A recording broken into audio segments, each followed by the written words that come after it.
Hello students, as we know, we purchase or buy commodities to satisfy our wants or needs.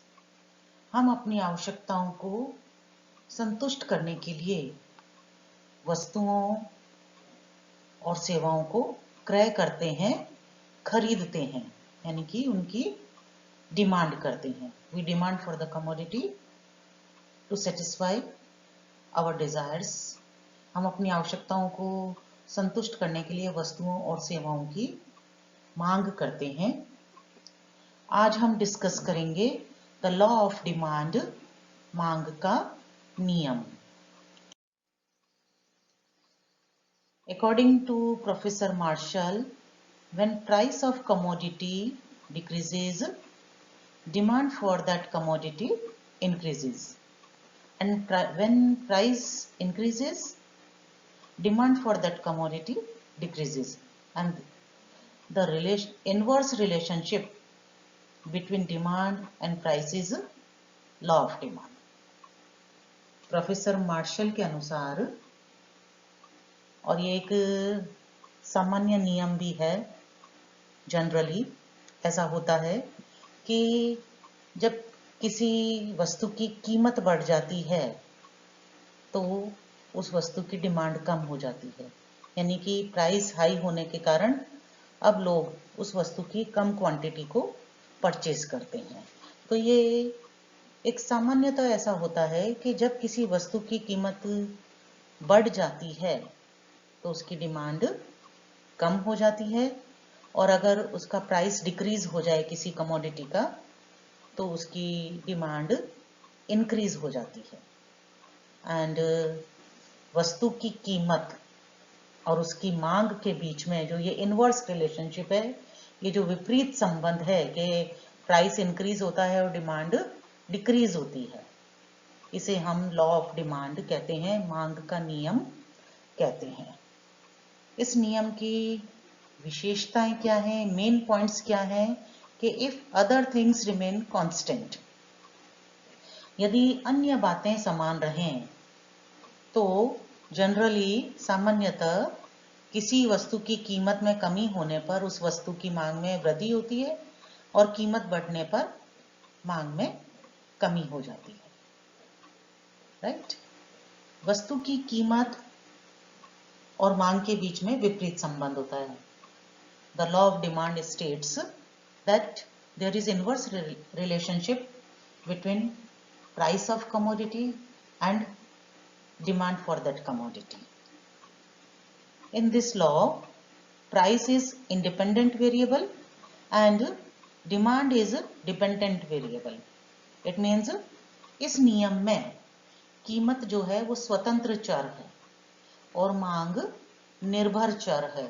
स्वतंत्र चर से अभिप्राय ये है कि ये लॉ ये नियम ये बताता है कि यदि कीमत में परिवर्तन होगा तो मांग में परिवर्तन होगा. ये नियम इस बात को बताता है कि प्राइस इंक्रीज होगा तो डिमांड कम होगी, प्राइस डिक्रीज होगा तो डिमांड इंक्रीज होगी. It means price is a independent variable, ये एक स्वतंत्र चर है. हम कई बार स्टूडेंट्स गलती से इस तरह का स्टेटमेंट दे देते हैं कि कीमत बढ़ने पर मांग बढ़ने पर कीमत कम हो जाए और मांग कम होने पर कीमत इंक्रीज हो जाए, इसे मांग का नियम कहते हैं. No, this is not law of demand. Law of demand में प्राइस इज इंडिपेंडेंट वेरिएबल, कीमत जो है वो स्वतंत्र चर है. कीमत में परिवर्तन के अनुसार मांग में परिवर्तन को ये मांग का नियम बताता है. यह नियम कीमत में परिवर्तन के कारण मांग में होने वाले नियम परिवर्तनों की दिशा बताता है. It indicates only direction of change. Law of demand सिर्फ ये बताता है कि कीमत इंक्रीज होगी तो डिमांड डिक्रीज हो जाएगी, कीमत बढ़ेगी तो मांग कम हो जाएगी और कीमत कम हो जाएगी तो डिमांड इंक्रीज हो जाएगी. ये केवल एक डायरेक्शन बताता है कि ऐसा होगा, लेकिन ये नियम ये नहीं बताता है कि कितनी कीमत बढ़ने पर कितना % डिमांड या प्रोपोर्शनेटली कितना डिमांड डिक्रीज होगा इसके बारे में नहीं बताता। ये सिंपल एक स्टेटमेंट है, इट्स अ क्वालिटेटिव स्टेटमेंट। और वो क्या है कि प्राइस इंक्रीज होगा तो डिमांड डिक्रीज होगी, कितना इंक्रीज होने पर कितना डिक्रीज होगा ये मांग का नियम नहीं बताता है। So it's a qualitative statement, not a quantitative statement. That's why यह एक गुणात्मक कथन है, मात्रात्मक कथन नहीं है। So this is law of demand, very simple, कि price increases demand for that commodity decreases, and when price decreases demand for that commodity increases. इसकी मान्यताएं क्या है, एजम्पशंस क्या है कि उपभोक्ता की आय, आदत, फैशन, रुचि, टेस्ट, वस्तु की कीमत, प्राइस ऑफ दैट कमोडिटी, ना तो वर्तमान में उसमें कोई परिवर्तन होना चाहिए और ना ही भविष्य में कोई परिवर्तन की संभावना होनी चाहिए। संबंधित वस्तु की कीमत, प्राइस ऑफ रिलेटेड गुड्स, धन के वितरण यानी कि डिस्ट्रीब्यूशन ऑफ इनकम और वेल्थ इन सोसाइटी, समाज में जो धन का वितरण होता है या इनकम का जो डिस्ट्रीब्यूशन होता है वह सरकार की नीतियों, गवर्नमेंट की पॉलिसीज, वस्तु की किस्म, क्वालिटी ऑफ कमोडिटी, जनसंख्या के आकार, साइज ऑफ पॉपुलेशन इत्यादि में कोई परिवर्तन नहीं होना चाहिए। It means there must be no change in income, taste, fashion, habits of consumer, price of commodity itself and related goods, distribution of income or wealth in society, government policies, quality of goods and size of population. वस्तु प्रतिष्ठा सूचक नहीं होनी चाहिए। The commodity should not B prestigious और of show, यानी कि दिखावे की वस्तु नहीं होनी चाहिए। यदि कमोडिटी इस तरह की है तो फिर उस पर लॉ ऑफ डिमांड एप्लीकेबल नहीं होगा। इसके बारे में हम आगे डिस्कस करेंगे जब हम एक्सेप्शंस के बारे में बताएंगे। कोई प्रतिस्थापन वस्तु नहीं होनी चाहिए। There should not be substitute of related goods, यानी कि नियर सब्स्टिट्यूट्स नहीं होने चाहिए। अगर हैं तो फिर ये लॉ ऑफ डिमांड एप्लीकेबल नहीं होगा। Explanation with diagram. ये डायग्राम है, O axis, O X and O Y दो एक्सिस हैं। ओ एक्स एक्सिस पर हमने वस्तु की मांग मात्रा को दिखाया है, quantity demanded, and Y axis पर वस्तु की कीमत, प्राइस ऑफ दैट कमोडिटी को शो किया है। और हम देख रहे हैं कि जब वस्तु की कीमत, price of that commodity is P, तो हम क्यू यूनिट्स की डिमांड कर रहे हैं। यदि प्राइस इंक्रीज होकर P1 हो जाता है तो due to application of law of demand, demand decrease होकर Q1 हो गई है। प्राइस इंक्रीज होकर P2 हो गया, डिमांड और डिक्रीज होकर P2 हो गई है। कीमत कम हो गई, पहले P थी अब कम होकर यदि P3 हो जाती है तो डिमांड बढ़कर Q3 हो जाएगी। अगर प्राइस इंक्रीज होकर डिक्रीज होकर कम होकर P4 हो जाता है तो हमारी मांग बढ़कर Q5 हो जाएगी। तो जैसे जैसे प्राइस डिक्रीज हो रहा है डिमांड इंक्रीज होती जा रही है, और जैसे जैसे प्राइस इंक्रीज हो रहा है डिमांड डिक्रीज होती जा रही है। इसे हम मांग का नियम कहते हैं। मांग के नियम के क्रियाशील होने के कारण क्या है? Reasons for the application of law of demand. ऐसा क्यों होता है कि जब प्राइस इंक्रीज हो जाता है तो डिमांड कम होती है, या हाई प्राइस पर लो डिमांड होती है एंड लो प्राइस पर हाई डिमांड होती है। जब किसी वस्तु की कीमत कम होती है, यानी वस्तु जब सस्ती होती है तो उनकी मांग ज़्यादा क्यों होती है, और अगर महंगी है तो उनकी डिमांड कम क्यों होती है? इसके रीजंस क्या हैं, क्यों ऐसा होता है? उसके सो मैनी रीजंस हैं, कई कारण हैं जिनके कारण ऊंची कीमत पर कम डिमांड और कम कीमत पर अधिक मांग होती है, उसका फर्स्ट रीजन है application of the law of diminishing marginal utility, सीमांत उपयोगिता हास नियम क्रियाशील होने के कारण। सीमांत उपयोगिता हास नियम क्या है कि हमने पढ़ा था कि एक उपभोक्ता किसी भी वस्तु की उतनी ही कीमत देने के लिए तैयार होता है जितना कि उसे वस्तु की उस इकाई से उपयोगिता प्राप्त होती है, जितनी उसको यूटिलिटी मिलेगी, यानी कि कोई वस्तु जितनी हमारे लिए यूजफुल होगी, हम उस वस्तु के लिए उतनी ही कीमत देने को तैयार होते हैं। और law of diminishing marginal utility में हमने पढ़ा था कि जैसे जैसे क्वांटिटी इंक्रीज होती जाती हैं, हर सब्सिक्वेंट यूनिट पर वस्तु की सीमांत उपयोगिता घटती जाती है, कम होती जाती है, यानी हम अतिरिक्त किसी वस्तु की अतिरिक्त इकाइयों को तभी खरीदेंगे जबकि उसकी कीमत को कम कर दिया जाएगा, क्योंकि वस्तु की हर अतिरिक्त इकाई से प्राप्त होने वाली सीमांत उपयोगिता due to application of the law of diminishing marginal utility, सीमांत उपयोगिता हास नियम क्रियाशील होने के कारण हर अतिरिक्त इकाई से प्राप्त होने वाली सीमांत उपयोगिता कम होती जाती है। इसलिए हम अतिरिक्त इकाइयों की डिमांड तभी करेंगे जबकि वस्तुओं की कीमत कम हो जाएगी। इसलिए due to application of law of diminishing marginal utility मांग का नियम भी एप्लीकेबल होता है, मांग का नियम भी क्रियाशील होता है।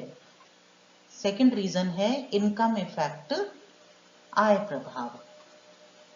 इसका क्या अभिप्राय है कि जब किसी वस्तु की कीमत कम हो जाती है तो हमारी रियल इनकम इंक्रीज हो जाती है। जब किसी वस्तु की कीमत में परिवर्तन होता है, change in price of commodity, it affects our real income, इससे हमारी वास्तविक आय प्रभावित होती है। किस तरह से? What is real income? Purchasing power is real income. हमारी जो क्रय शक्ति है उसे हम वास्तविक आय कहते हैं, रियल इनकम कहते हैं। And what is purchasing power? क्रय शक्ति क्या है कि मुद्रा की एक इकाई से हम कितनी यूनिट्स परचेज कर पाते हैं कमोडिटीज की, उसे हम परचेजिंग पावर ऑफ मनी कहते हैं, यानी मुद्रा की क्रय शक्ति कहते हैं। राइट? तो जिस समय किसी वस्तु की कीमत में कमी हो जाती है, हमारी परचेजिंग पावर इंक्रीज हो जाती है, क्योंकि मॉनेटरी इनकम तो फिक्स रहती है। हमने अजम्पशंस में लिया था कि there should not be change in income of the consumer. Income means monetary income, उपभोक्ता की मौद्रिक आय में कोई भी परिवर्तन नहीं होना चाहिए। राइट? तो जिस समय वस्तु की कीमत 10 रुपीज पर यूनिट थी और हम उसकी हमारी इनकम थी 100 रुपीज और हम उससे 10 यूनिट्स परचेज कर पा रहे थे, because price of commodity is 10 rupees 10 per unit, तो हम उसकी 10 यूनिट्स परचेज कर पा रहे थे। तो हमारे 100 रुपीज का परचेजिंग पावर कितना था? 10 units of commodity. It is our real income, ये मेरी वास्तविक आय है। राइट? अब मान लीजिए वस्तु की कीमत कम हो जाती है, there is decrease in the price of commodity and now the price is ₹5 per unit. वस्तु की कीमत कम हो गई और अब वस्तु की कीमत 5 रुपए प्रति इकाई हो गई है। तो मेरी जो इनकम है, there is no change in monetary income of the consumer. अभी भी मेरे पास में 100 रुपए ही हैं, लेकिन अब उन 100 रुपए से मैं एक्स कमोडिटी की 20 यूनिट्स को परचेज कर सकती हूँ। इट मीन्स जो 100 रुपीज है उनका परचेजिंग पावर बढ़ गया। पहले वो 10 यूनिट्स ही परचेज कर पा रहा था, अब वो एक्स कमोडिटी की 20 यूनिट्स को परचेज कर पा रहा है। इट मीन्स मेरा जो रियल इनकम है वो इंक्रीज हो गया। So what is the real income? Purchasing power of the money is real income, उसे हम वास्तविक आय कहते हैं। तो यदि प्राइस डिक्रीज होता है, कीमत कम होती है, तो मनी का हमारा परचेजिंग पावर बढ़ जाता है, हमारी रियल इनकम इंक्रीज हो जाती है, और इसलिए हम कीमत कम होने पर वस्तुओं की अधिक मांग करते हैं। पहले मैं 10 यूनिट्स परचेज कर रही थी, अब मैं 20 यूनिट्स परचेज करने लग जाऊंगी। तो demand for the commodity will increase, वस्तु की मांग में वृद्धि हो जाएगी। And if there is increase in the price of commodity, यदि वस्तु की कीमत बढ़ जाती है, 10 रुपीज से 20 रुपीज पर यूनिट हो गया, तो वही 100 रुपीज हैं, लेकिन अब हम उनसे केवल 5 यूनिट्स परचेज कर पाएंगे। इट मीन्स रियल इनकम कम हो गई, परचेजिंग पावर कम हो गई है। इसलिए जब प्राइस हाई हुआ तो डिमांड कम हो गई, और जब प्राइस लो हुआ तो डिमांड इंक्रीज हो जाती है। So due to income effect, what is income effect? Change in the real income of the consumer, उपभोक्ता की वास्तविक आय में परिवर्तन होने के कारण मांग का नियम क्रियाशील होता है। Third one is substitution effect, प्रतिस्थापन प्रभाव। यदि किसी एक्स कमोडिटी का प्राइस डिक्रीज होता है, तो इसके कारण इसके जो सब्स्टिट्यूट्स हैं कंपेरेटिवली वो महंगे हो जाएंगे। उनकी कीमत में कोई परिवर्तन नहीं हुआ है, बट एक्स कमोडिटी का प्राइस डिक्रीज हुआ, इसके कारण कंपेरेटिवली तुलनात्मक रूप से जो उसके प्रतिस्थापक हैं, जो उसके सब्स्टिट्यूट्स हैं, वो महंगे हो जाएंगे। तो हम उनका कंजम्पशन छोड़कर और एक्स कमोडिटी के कंजम्पशन को इंक्रीज कर देंगे, इसके उपभोग में, एक्स कमोडिटी के उपभोग में वृद्धि कर देंगे। और इसके कारण यदि प्राइस डिक्रीज होता है, तो इस सब्स्टिट्यूशन इफेक्ट के कारण कि हमने इसके जो सब्स्टिट्यूट्स थे, जो इसके प्रतिस्थापक थे, उनके कंजम्पशन को कम कर दिया और एक्स के कंजम्पशन को इंक्रीज कर दिया, तो इसलिए वस्तु की डिमांड में इंक्रीज हो जाता है। और इसी तरह से जब एक्स का प्राइस इंक्रीज होगा, तो कंपेरेटिवली क्योंकि सब्स्टिट्यूट्स सस्ते हो गए हैं, तो हम एक्स का कंजम्पशन तो डिक्रीज कर देंगे और इसके जो सब्स्टिट्यूट्स हैं उनके कंजम्पशन को इंक्रीज कर देंगे, और इसके कारण एक्स कमोडिटी की डिमांड डिक्रीज हो जाएगी। फोर्थ वन इज क्रेताओं की संख्या में परिवर्तन, changes in number of buyers. क्यों मांग का नियम क्रियाशील होता है? क्यों ऐसा होता है कि प्राइस डिक्रीज हुआ तो डिमांड इंक्रीज हो गई, एंड प्राइस इंक्रीज हुआ तो डिमांड डिक्रीज हो गई? इसके रीजंस क्या है? One of them is changes in number of buyers, क्रेताओं की संख्या में परिवर्तन। यदि प्राइस डिक्रीज हो जाता है, कीमत कम हो जाती है, तो वे लोग जो अब तक इस वस्तु को, एक्स कमोडिटी को खरीदना अफोर्ड नहीं कर पा रहे थे, अब क्योंकि ये सस्ती हो गई है, तो वे लोग जिनकी इनकम कम है, वो लोग भी इस वस्तु को खरीदना शुरू कर देंगे।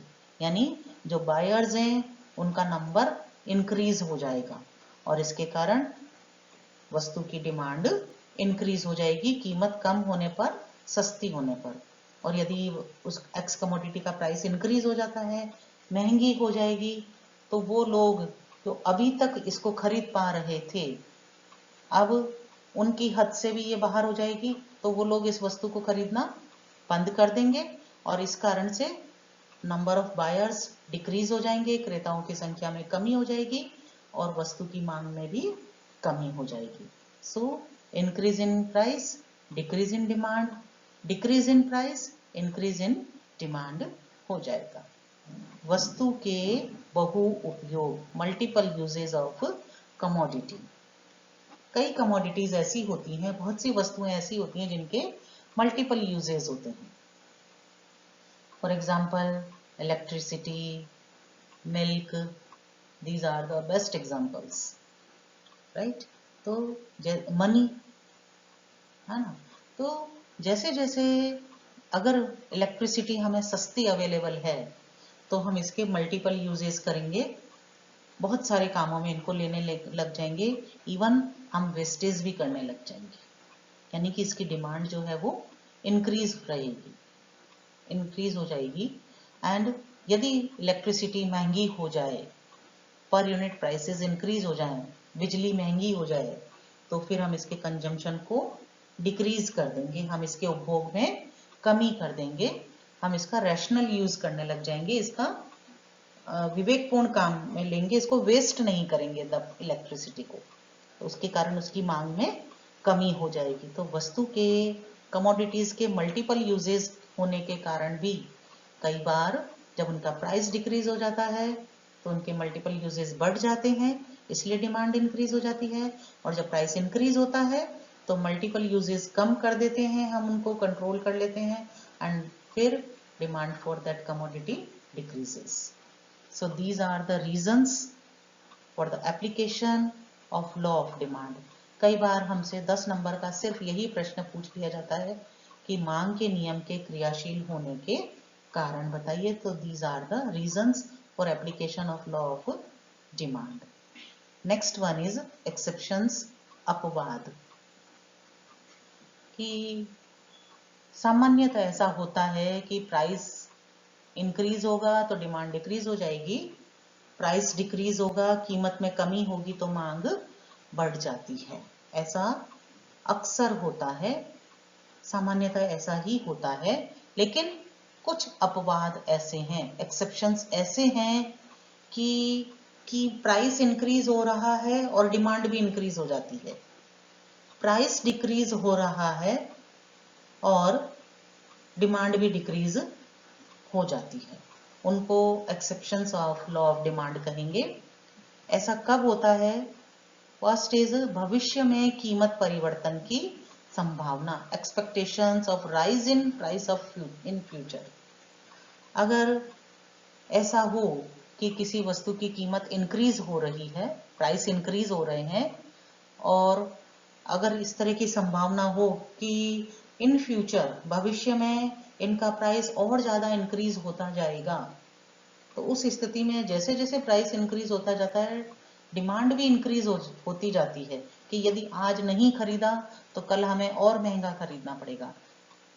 इस ख्याल में लोग उस वस्तु की डिमांड को इंक्रीज कर देते हैं। तो यदि भविष्य में यदि कीमत में वृद्धि होने की संभावना है तो प्राइस भी इंक्रीज होता जाएगा और डिमांड भी उस वस्तु की इंक्रीज होती जाती है। और यदि भविष्य में कीमतों के कम होने की संभावना है कि कल और सस्ता हो जाएगा, परसों और सस्ता हो जाएगा, तो प्राइस डिक्रीज होते जाते हैं, लेकिन फिर भी उसकी डिमांड इंक्रीज नहीं होती है और मांग में कमी होती जाती है।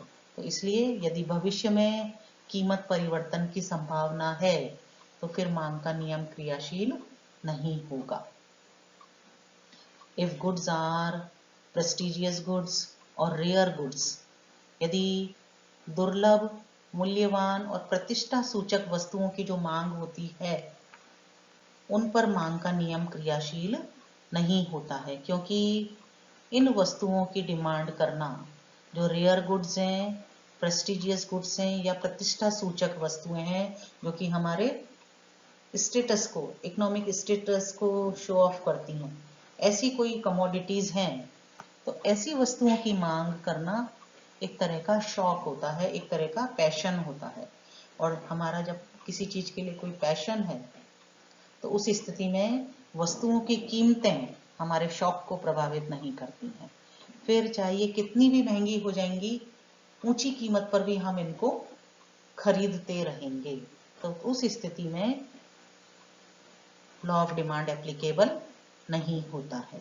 प्रतिष्ठा सूचक वस्तुएं ऐसी वस्तुएं हैं जिनको खरीदने से आपका सोसाइटी में स्टेटस हाई होता है, तो ऐसी वस्तुओं की डिमांड प्राइसेस इंक्रीज होने पर भी डिक्रीज नहीं होगी, क्योंकि जितना ज़्यादा वो महंगी होंगी उतना ज़्यादा आपका स्टेटस भी हाई होता जाएगा। तो इस तरह की जो वस्तुएं होती हैं इन पर मांग का नियम क्रियाशील नहीं होता है। Giffen paradox of inferior goods, Giffen का विरोधाभास। क्या है गिफिन का विरोधाभास? कि वे घटिया वस्तुएं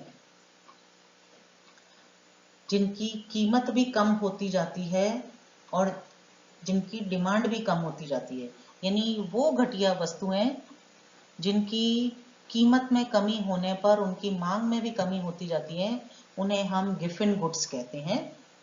गिफिन का विरोधाभास कहते हैं। तो कई ऐसी घटिया वस्तुएं होती हैं जिनकी कीमत कम हो जाती है और उसकी मांग भी कम हो जाती है। रीजन क्यों, क्या होता है उसके पीछे, कि हर व्यक्ति अपनी स्टेटस को सुधार करने का कोशिश करता है, इम्प्रूव करने की कोशिश करता है।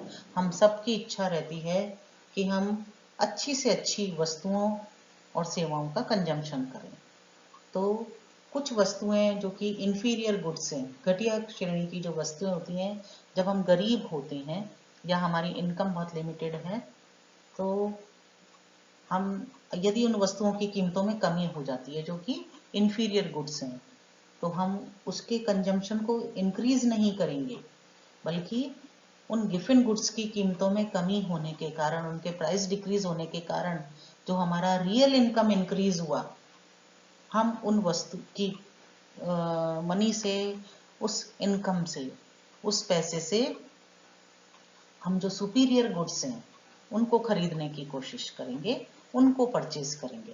तो ऐसी स्थिति में जो इंफीरियर गुड्स हैं उनकी कीमत यदि कम भी हो जाएगी तो उनकी डिमांड इंक्रीज नहीं होती है, बल्कि जो कंज्यूमर होता है वो रियल इनकम में इंक्रीज होने के कारण सुपीरियर गुड्स को परचेज करना ज़्यादा प्रीफर करते हैं। तो उस स्थिति में ये लॉ ऑफ डिमांड एप्लीकेबल नहीं होगा। तो ऐसी वस्तुएं जिनकी कीमत में भी कमी हो जाए और मांग भी कम हो जाए, उन्हें हम गिफन गुड्स कहते हैं। तो उस स्थिति में ये मांग का नियम क्रियाशील नहीं होगा।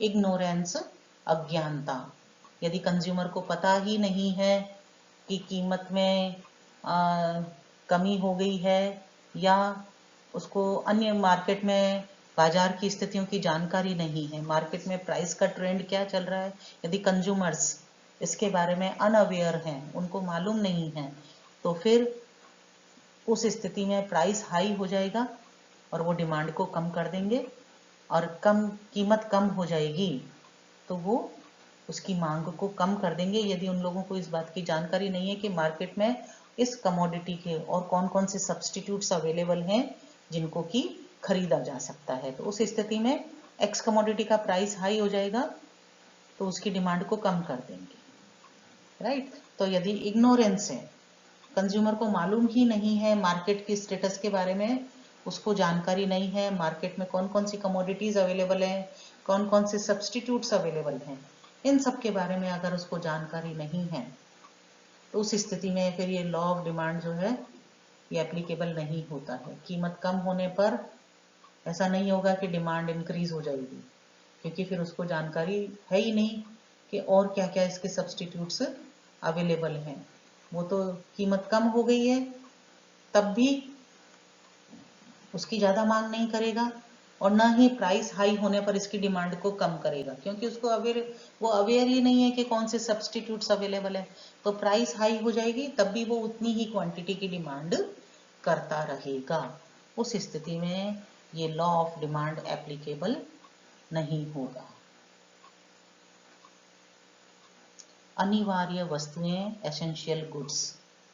अनिवार्य वस्तुएं जो कि हमारे जीवन के सर्वाइवल के लिए एसेंशियल हैं, उन वस्तुओं की कितना भी कीमत में परिवर्तन हो जाए, लेकिन जो हमारे सर्वाइवल के लिए ज़रूरी हैं उन वस्तुओं को हम किसी भी कीमत पर खरीदने के लिए तैयार हो जाएंगे। तो उनकी कीमतों में कमी होने या वृद्धि होने से हमारे डिमांड पैटर्न पर कोई भी असर नहीं होगा, और तब एसेंशियल गुड्स पर लॉ ऑफ डिमांड एप्लीकेबल नहीं होता है।